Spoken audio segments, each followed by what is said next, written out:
안녕하세요. 말씀으로 나를 살리고 세상을 살립니다. 말씀 한 모금의 김승태 전도사입니다. 오늘 공동체 성경 읽기 본문은 열왕기하 1장에서 3장까지의 말씀인데요. 그 중에서 오늘은 1장 4절과 15절을 봉독하고 함께 말씀의 물가로 나아가도록 하겠습니다. 그러므로 여호와의 말씀이 내가 올라간 침상에서 내려오지 못할지라 내가 반드시 죽으리라 하셨다 하라. 엘리야가 이에 가니라. 여호와의 사자가 엘리야에게 이르되 너는 그를 두려워하지 말고 함께 내려가라 하신지라. 엘리야가 곧 일어나 그와 함께 내려와 왕에게 이르러. 엘리야는 열왕기상 17장에 처음으로 등장합니다. 그때 엘리야를 설명하는 것은 디셉 사람이라는 말이었습니다. 그리고 오늘 열왕기하 1장에서도 보면 엘리야를 디셉 사람이라고 이야기하고 있습니다. 이 디셉은 요단 동편 길랏 지역에 있는 곳으로 알려져 있습니다. 성경에서 이 디셉이라고 하는 지명은 엘리야가 나올 때만 등장합니다. 그런데 이 디셉의 정확한 위치는 알려져 있지 않습니다. 요단 동편이기도 하고 아마도 이 디셉에서는 엘리야 말고는 중요한 인물이나 중요한 사건은 없었던 곳이었던 것 같습니다. 그런데 그런 곳에서 엘리야가 나타납니다.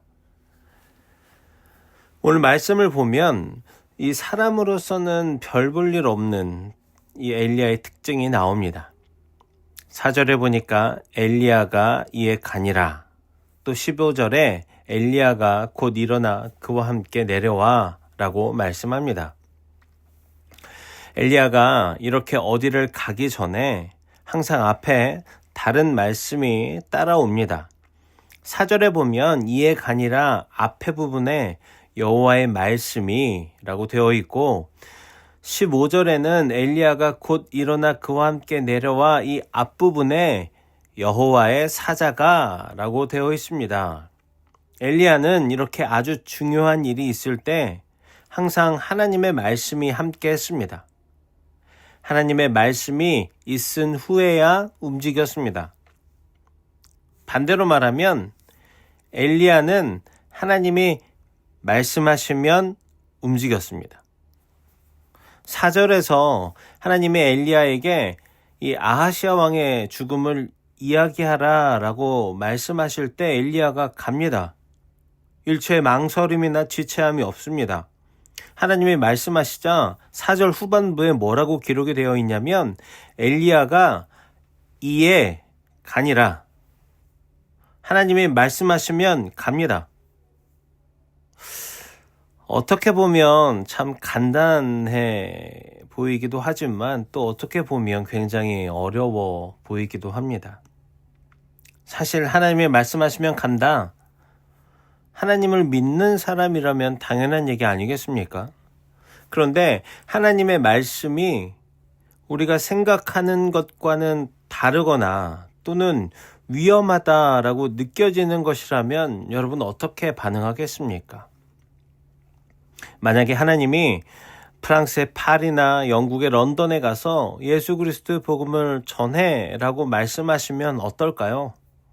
아마도 아멘 하고 기쁨으로 곧바로 준비해서 최대한 빨리 갈 것입니다. 그런데 만약에 하나님이 아프가니스탄이나 이라크에 가서 그 시장 한복판에서 예수 그리스도의 복음을 전해라고 말씀하신다면 어떨까요? 마음이 너무 어렵고 이게 하나님의 말씀이 맞는가 고민을 거듭하다가 주변의 만류를 핑계로 안 갈 수도 있습니다. 그러니까 하나님이 말씀하시면 간다 또는 하나님이 말씀하시면 한다 라고 생각하는 것이 우리에게는 사실은 어떤 그 앞에 문장이 숨겨져 있습니다.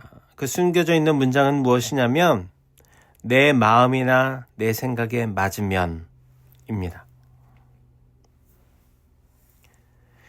하나님의 엘리야를 대하는 태도를 보면 엘리야를 참 많이 사랑하고 아끼신다는 것이 느껴집니다. 15절에 보니까 여호와의 사자가 엘리야에게 이르되 너는 그를 두려워하지 말고 함께 내려가라 라고 말씀하셨습니다. 엘리야가 아하시아 왕에게 하나님이 반드시 죽을 것이다 라고 하는 말씀을 전하라 라고 해서 전했습니다. 그러니까 아하시아가 군사를 보내서 엘리야를 데려오게 합니다. 2번이나 50명의 군사를 보냈지만 하늘에서 불이 내려와서 엘리야를 지켜줬습니다. 그리고 3번째 50부장이 다시 군사를 이끌고 와서 엘리야에게 두려워하며 무릎을 꿇고 엎드려 살려달라 간청합니다. 이제 여호와의 사자가 두려워하지 말라라고 여호와의 사자가 엘리야에게 이야기합니다. 여기서 하나님의 엘리야를 얼마나 다정하게 대하시는지가 느껴지는 것 같습니다. 엘리야가 두려워하고 있으니까 불을 내리셔서 군사들을 물리쳐 주시고, 그래도 두려워하니까 두려워하지 말라라고 이렇게 친절하고 다정하게 말씀하십니다. 하나님의 이 다정한 말씀에 엘리야는 곧바로 순종하죠. 하나님 왜 이렇게 엘리야를 다정하게 대하실까요? 왜냐하면 엘리야는 하나님이 없는 곳에서 하나님의 음성을 듣고 그 말씀에 순종하는 사람이었기 때문입니다. 우리가 오늘 공동체 성경 읽기를 통해서 함께 읽은 열왕기하 1장의 3절과 6절과 16절에 보면 이렇게 말씀하고 있습니다. 이스라엘에 하나님이 없어서. 분명 엘리야는 하나님의 말씀을 들었습니다. 그런데 이스라엘에는 하나님이 없다라고 말씀하는 것이 이상하지 않습니까? 북이스라엘의 왕 아하시아는 하나님이 없는 사람이었습니다.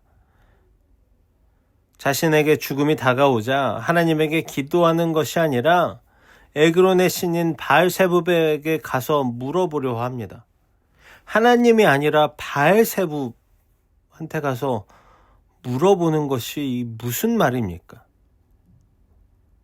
그래서 성경은 하나님이 없다라고 생각하는 이 북이스라엘과 그 안에서 하나님의 말씀을 듣고 순종하고 의지하는 엘리야를 대비시켜서 이렇게 이야기합니다. 사마리아 왕의 사자, 그리고 여호와의 사자. 사랑하는 여러분, 우리는 어떻습니까? 하나님이 없는 이 세상에서 살고 있는 우리는 어떻습니까? 그 안에서 우리도 역시 마찬가지로 하나님이 없는 삶을 살고 있습니까? 아니면 하나님을 찾고 그 음성을 듣고 믿고 따르고 순종하는 삶을 살고 있습니까? 하나님은 하나님을 찾고 그 음성에 귀 기울이는 사람들에게 말씀하십니다. 다정하고 부드럽게 말씀하십니다. 엘리야에게 말씀하신 것처럼 말입니다. 하나님이 없는 세상 한가운데에서 하나님이 살아계시다 외치는 우리가 되기를 바랍니다. 우리의 삶을 통해서 하나님의 존재를 외치며 증거하는 사랑하는 우리 모두가 되기를 간절히 소망합니다. 이제 기도의 물가로 함께 나아갑시다. 사랑과 은혜가 풍성하신 하나님 아버지, 오늘도 하나님의 말씀을 허락하심에 감사합니다. 하나님이 안 계시다고 몸부림치는 세상에서 하나님의 살아계심을 삶으로 선포하는 우리가 되기를 소망합니다. 우리에게 굳건한 믿음과 어떤 상황에서도 하나님의 말씀을 집중하고 신뢰하고 순종하는 우리가 되게 해주십시오. 오늘 하루도 온전히 주님께 맡깁니다. 사랑하는 요셉 청년들이 하나님의 다정한 음성을 듣게 하시고 그 음성을 따라가는 지혜를 허락해 주세요. 모든 상황 가운데 하나님의 함께 하심을 경험하는 놀라운 은혜로 함께 해주세요. 만남의 축복도 더해 주십시오. 감사합니다. 사랑합니다. 우리에게 언제나 다정하게 다가오시는 예수님의 이름으로 기도합니다. 아멘.